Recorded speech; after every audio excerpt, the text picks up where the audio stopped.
Welcome to another episode of Behind the Camera. I'll be combining the interview process along with a really great portrait session at the really cool location, so I appreciate you stopping by.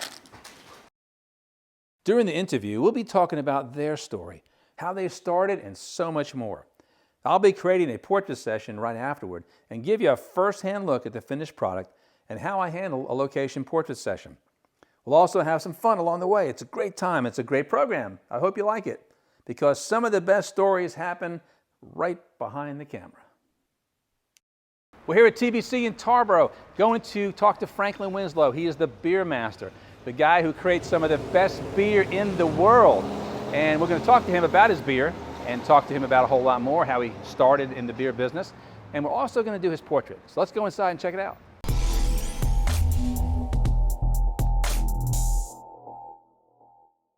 Franklin Winslow, the Brewmaster, Tarboro, TBC. Who wouldn't really know that a small town like Tarboro would have a microbrewery? I mean, as many of them as they are over the world. But tell me about how you started. How did you start in this business?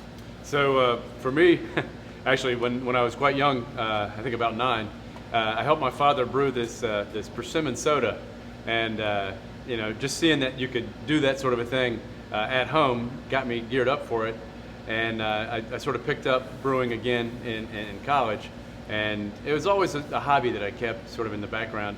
And as I moved on and got into research at the University of Pennsylvania, I started a brewing club there, and one thing led to another. I decided, well, before I go on and do an MD, PhD, and really keep up with schooling, let me do something for myself for a while. And everyone was encouraging me to get into brewing, and I said, you can't make any money in brewing, and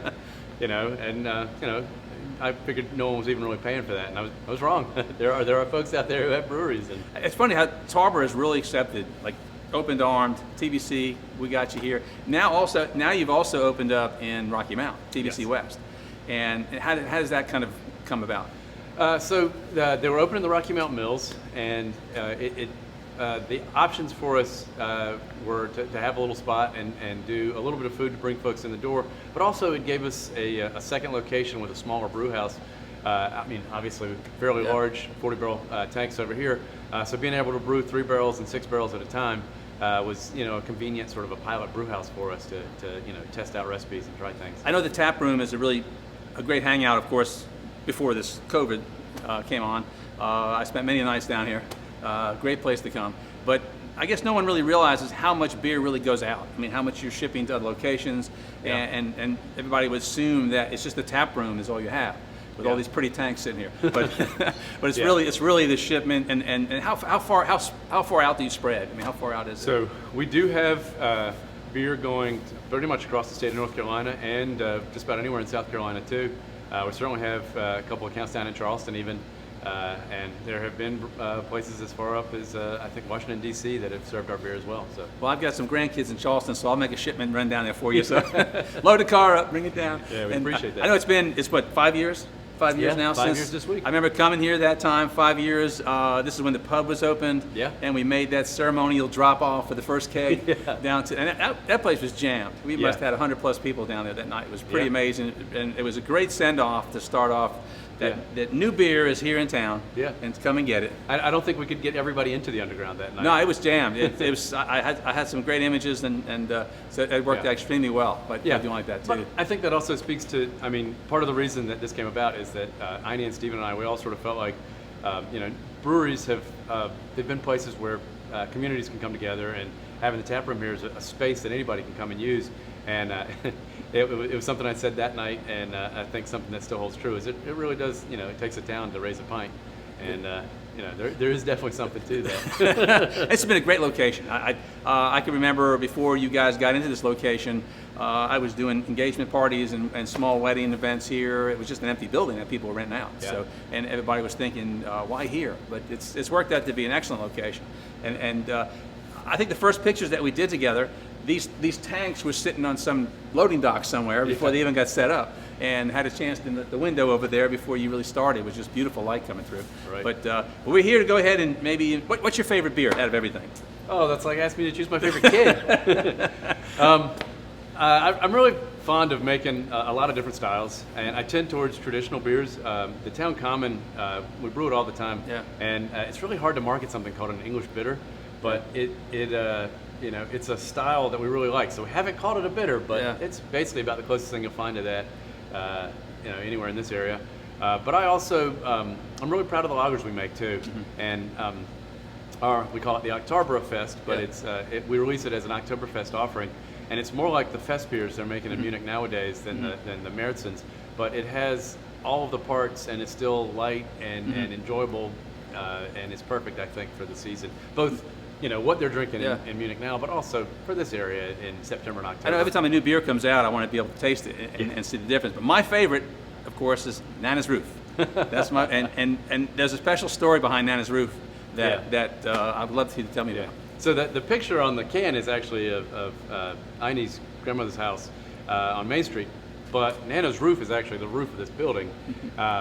When we were trying to get things together, it was an old building, and it was in pretty rough shape. So she actually helped fund the repairs to fix up a lot of the structure in the rear of the building. And Eine told her that she'd name a beer after her, which of course she laughed about, and said it was it's sad she wasn't gonna be able to see it because she was in her 90s at that point, and it wasn't actually too long after that. A couple years later, we were opening the brewery, and it turns out the day that we were going to deliver the first kegs down to the underground was Nana's birthday. That's crazy. Yeah. I know that was a great night.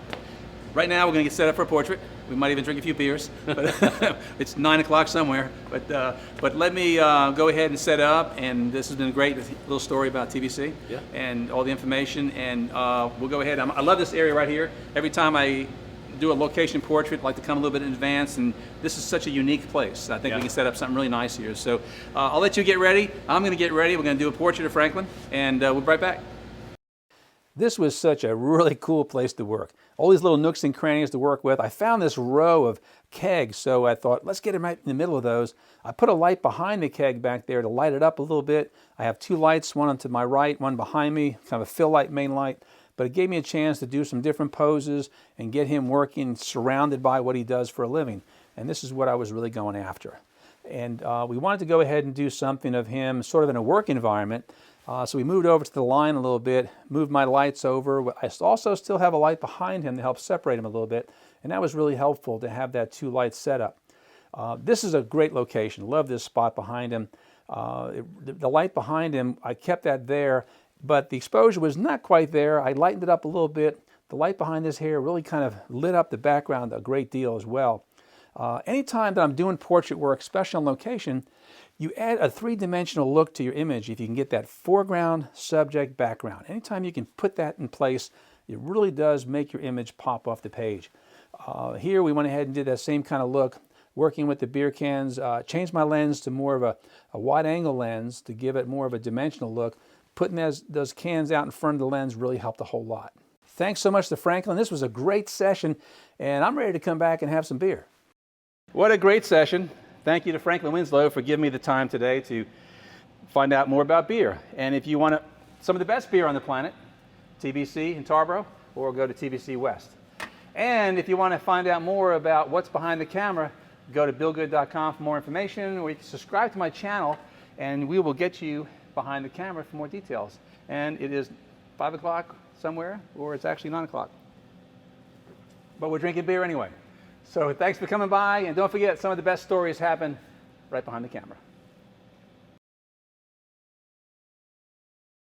Sit, stay. Welcome to, okay. Sit down. Welcome, come on. Sit, stop. Sit down. Okay, understand. Sit. Welcome. We'll be combining the interview process along with a portrait session. Welcome to another episode of Behind the Camera. I'll be combining the interview process along with a portrait session at a great location, so I think you'll enjoy this one.